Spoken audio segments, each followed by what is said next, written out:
దానికి కారణం ఏమిటి అంటే ఆయన మనల్ని ఏం చేశాడు అంటే మన పాపముల నిమిత్తము ఆయన రక్తము కార్చాడు.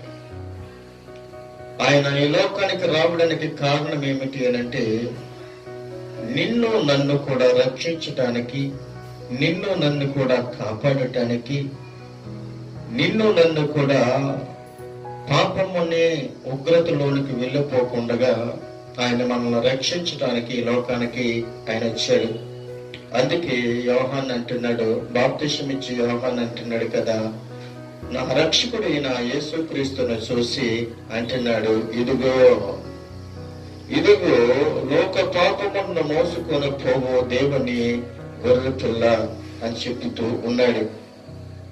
ఆయన ఇంకొక మాట అంటున్నాడు కదా, నా వెనక ఒక మనుషుడు వచ్చేస్తున్నాడు, ఆయన నాకంటే ప్రముఖుడు గనక నాకంటే మొదటి వాడైనని నేను ఎవరి గురించి చెప్తున్నా ఆయనే ఈయన. యోహాను ఎవరి నిమిత్తమైతే చెప్తూ ఉన్నాడో ఆయనే ఈయన. ఈయనెవడు అనంటే అందరికంటే